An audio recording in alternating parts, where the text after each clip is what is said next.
from the NFL Network. NFL Media Group has moved the Sticks podcast with Bucky Brooks, makes everybody smarter. And he's a diehard Padre fan, so we're going to mix a little bit of sports with, it's a beautiful June summer solstice day when Daniel Jeremiah chimes in on the Mercedes-Benz Vans phone line. How you doing there, DJ?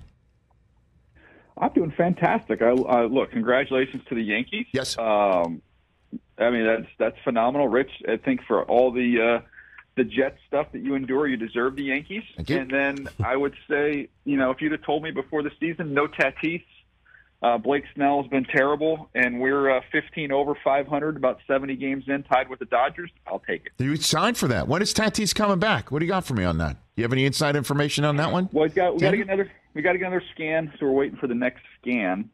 He's been really close, but they've been very cautious, and I think the fact that they're doing so well has probably allowed them to be even more cautious with him. I think I'm guessing he probably comes back, at or around the All-Star break, probably a little after the All-Star break would be my guess. And Machado, gosh, he took a spill the other day. That was that will make you a little nervous, but then it looks like not even a high ankle sprain, a low ankle sprain, so he should be okay. All right, you're Padres, man. That's got to be exciting. It's just they're an exciting team. By the way, I've been to 4 games, Rich, 0-4, so I might have to. You're the mush. Go to the games. Are you the mush? Yeah. Are you the mush? Yeah, terrible. Yeah. I'm sure it would be the same for Brockman if he ever went to a Red Sox game, just because they don't win very often. Oh, Chris is the cooler. He has been a cool, I went to 2 games in Anaheim, 1-1. We split. You went 1-1. Yeah, we split. Okay, that's not bad. No, it's not bad at all. What? No. Why would you say the Jets? Have given me so much grief, and I deserve the Yankees for it. When I saw you on Flight 2022 on the Jets. Hard knocks, if you will. I saw you talking about how the Jets have finally. This is the win it now button for them, right? I spoke to Robert Saleh yesterday. They seem ready to roll. Correct? Yeah, they. I think the clip that they used in that show, I haven't had a chance to see it yet. But, kind of using that Braveheart reference, have they kind of built up for this off season and kind of saved up for it in terms of draft capital and cash, and then they just unloaded it. So, the schedule, Rich, is brutal, as I'm sure you've seen. It's terrible. But, they have so many good young players. It's like I'm not saying they're the Seahawks, but you remember the Seahawks got to the point where it's just, you just have too many good players. You can't help but win. Like, it's going to happen. There's too much talent. I think they're not to that point yet, but they're getting there, and it's going to be fun to watch. There's going to be weeks where you're going to see Garrett Wilson do some awesome stuff, and then you'll see Breece Hall, make big plays the next week, and you've got some young stud D linemen. I mean, Quinnen Williams kind of in a pay for play year type deal. Mm-hmm. He could have a monster year. They got some guys around him finally. So are you saying the Jets are potentially like the 2013 Seahawks? Is that what you're saying? Year 2 for Zach Wilson?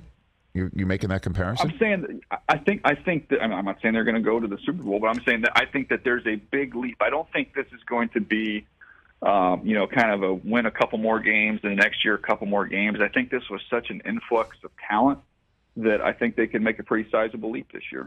Daniel Jeremiah here on the Rich Eisen Show. What's your sense now that we're 2 months clear of a draft and we've seen a little bit of OTAs?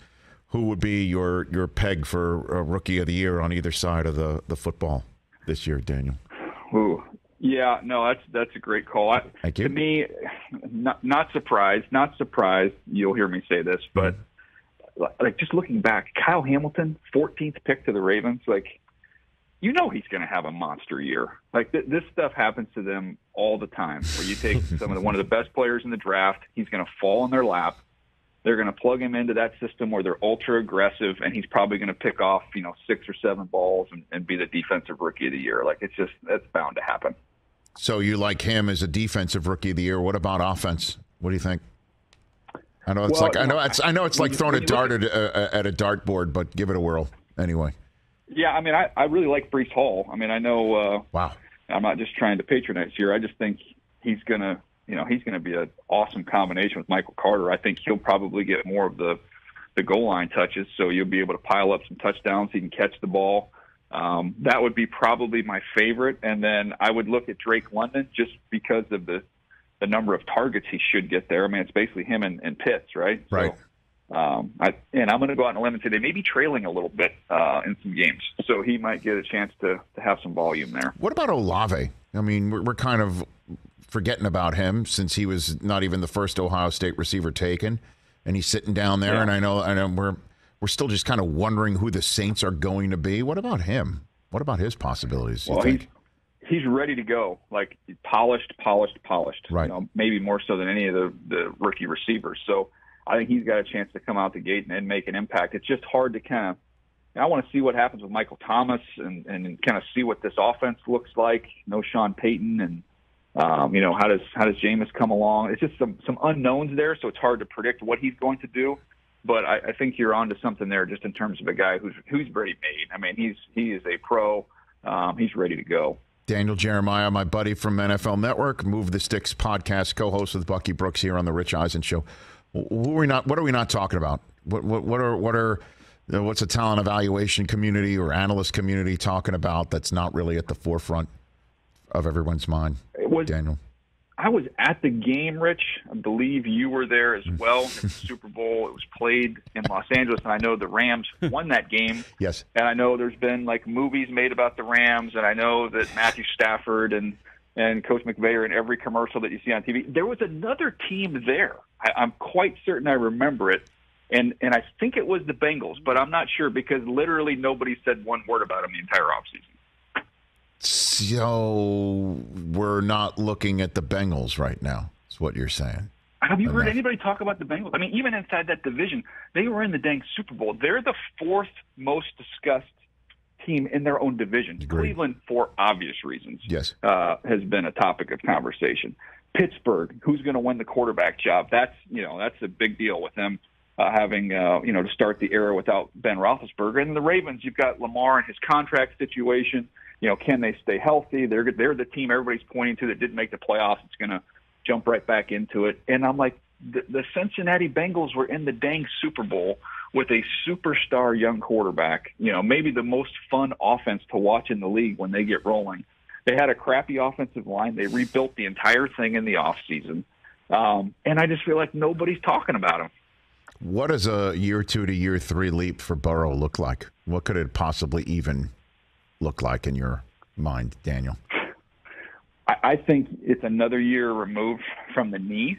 So I think you see him, hopefully he doesn't have to run around for his life, but he's going to be able to use his legs more. It just, to be selectively aggressive, to be able to take off and get you, what you think about Mahomes. How many 3rd and 4s have you seen Mahomes, just take off and go get 7 yards and get down and save himself? I think you're going to see a little more life in the legs of Joe Burrow. We know what he does from the neck up and how quickly he can process and throw the ball accurately. And I think now you're going to see some more of that athleticism show out now that he's another year removed. Daniel Jeremiah here on the Rich Eisen Show. What do you think of the Dolphins? And because we just talked about how the Bengals are not even the most talked about team in their division or fourth most talked about team in their division. And then they get lost in the conference conversation because of the AFC West and how loaded they are.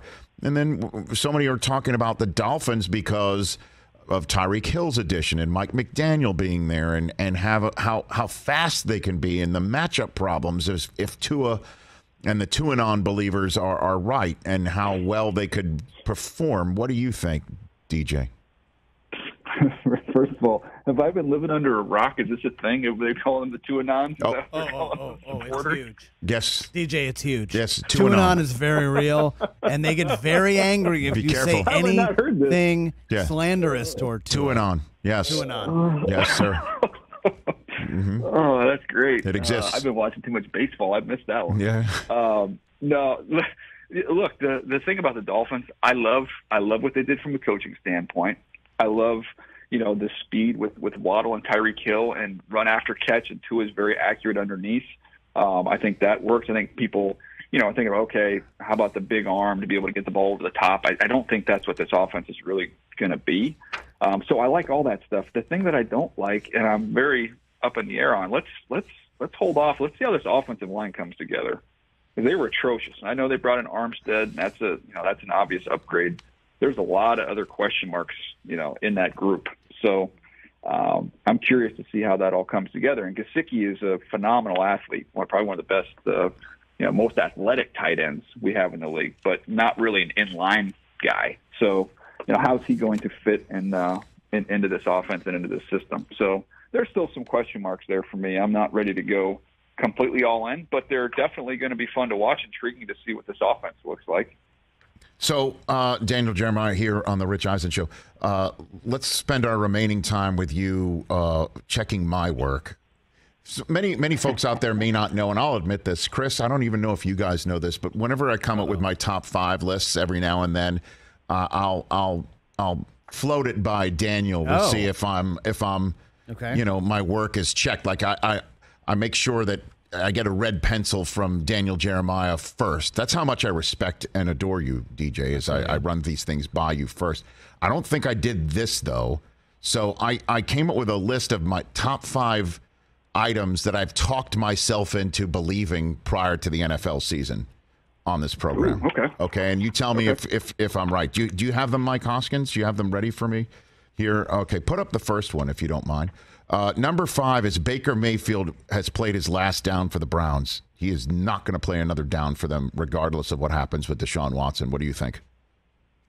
Well, can we go through all of them? So if you, as Brockman knows, he's a big baseball card guy. If you send in a card to get graded, and it's like PSA 10 or PSA 9, like what kind of shape is it? So I'm writing down your stuff here, and then I'm going to give you the DJ graded number. That's number 5. All 5, then I'll give you the grade. Okay, very good. I appreciate you doing that. Nice. Here's number 4. Number 4 on the list. There is zero pressure on Aaron Rodgers this season. Keep on hearing over and over and over again that he's got pressure on him. He's one of the quarterbacks with the most pressure on him. I'm like, there's zero pressure on Aaron Rodgers this season. The guy has back-to-back MVPs. I know there's no Devontae Adams, but I think his place in his mind is secure. Of course, he'd like another ring, but he's cool. And that's my opinion on that. Number 3 on the list, the Cowboys have absolutely taken a step back this year. I do not believe that they are improved. They might not even win their division. I think the Cowboys have absolutely taken a step back this year. Number 2 on the list, I'm really going down. The 49ers are Trey Lance's team now, okay? Like the whole business that Jimmy G's still there, it's because he's hurt. Not any insurance that Lance may not be ready. The Niners are ready to finally live and die with every snap with this kid and get him ready. That's number 2. And then number 1 is the Raiders are going to win the AFC West. I like Devontae there. I think Josh McDaniels being there with this new offense. We just talked to Waller yesterday, who says that if Adams is double covered, there's him, and then there's Renfro in the middle of the field spinning around, making people look foolish, he said. And I like Chandler Jones being added. Daniel Jeremiah, I've now given you all 5. What do you think? Okay. We're going to start with the first one, Baker, done in Cleveland. I had initially a DJ graded 10, which is a perfect condition, but I've dropped it down to a 9. Okay. Just for the sake, if an announcement were to come, in the next couple days that it was a full year, maybe that causes them to reconnect for the better of both parties, and they could just kind of give him, this year, and he would be okay with that. I don't see any scenario if Deshaun is just suspended 6, 8, 10, 12, if he's going to be there and play a football game this year, I don't see any chance that Baker Mayfield's going to want to be a part of that. So the only way I would say it's possible is if it's a full year suspension or a full year plus, and Baker says, okay, it's just, I'll suck it up and come in here and do this. So I give that a 9. No pressure on Rodgers. I'm going to grade that as an 8. I agree with you from the standpoint of, you take the receiver out. He's about as chill as it gets when you see him in the golf event the other day. He is a very relaxed dude. He does not have the appearance of somebody that's under pressure. But I think once they find their way into the tournament and then the talk starts again about the Super Bowls he hasn't won, I think he could get maybe a tiny bit of pressure. So I'm with you up to the level of 8. Also a level of 8 on the Cowboys, taking a step back. I would say I don't know that they're better. I don't know that they're going to be a ton worse. So I think they're kind of a neutral. But I'm going to give you an 8 on that one. I think some of those young pieces, when you look at Parsons, is only scratching the surface, which is scary. Diggs, they're going to take the football away. So I'm going to say 8 on that one. The 10 is Trey Lance's team.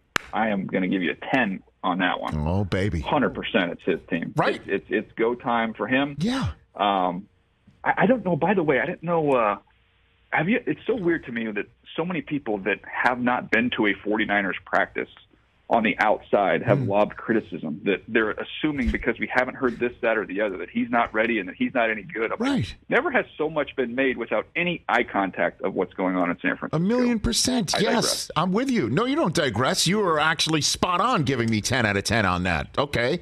So what about number one, Mr. Charger? Well, I understand that, but I know who I'm talking to. I'll be honest with you, Rich. Yes. In my inbox this morning was my updated 2-year contract with the Chargers. Full disclosure, okay? Full disclosure. I cannot go over a 7 until the ink is dry. So that's as high as I can go with a 7 with the Raiders. Full disclosure. I love it.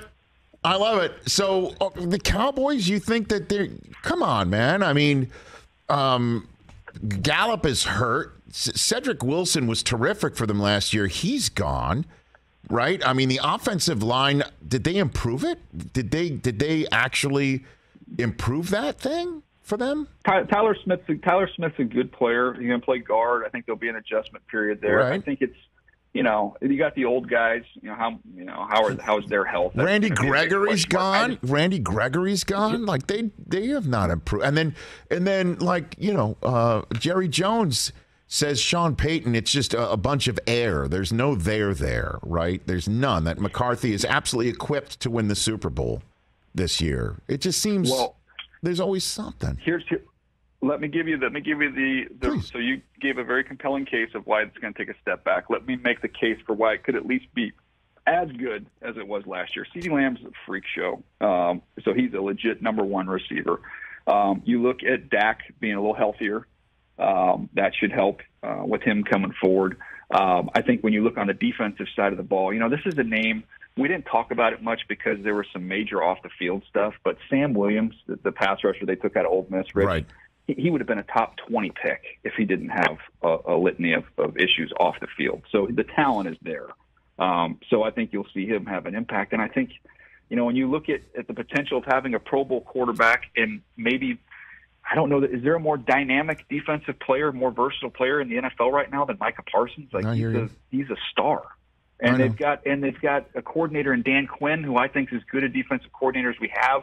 You've got continuity with Kellen Moore on the offensive side. Like I just have a hard time seeing them taking a major step back. Daniel Jeremiah, greatly appreciated. Congrats on that new 2-year deal with you calling games for the Chargers. I love hearing that. That makes me happy, if that makes you happy. And it was great seeing you at the symposium the other day. Were you there when Jenny Garth stepped out along with Tori Spelling? I mean, talk about two names I never thought would ever be associated with an NFL Network media summit, but they were there. Were you there for that one, DJ? Yeah, I was there, and I had a question in the queue ready to go, but then I didn't know, is this appropriate? What was it? I just wanted to know how upset were they when Emily Valentine burned the float, because it just seemed like such an over-aggressive move on her part. But I didn't ask it. I didn't have the nerve. That's your evaluation? It was over-aggressive? Yeah. Did that raise a red flag in your evaluation, is what you're saying? It was a bit much. Daniel, you be well, sir. Thanks for the time. Let's do it again in the summer. Great to see you. Appreciate you, buddy. Look forward to seeing you soon. Right back at you. The only Daniel Jeremiah.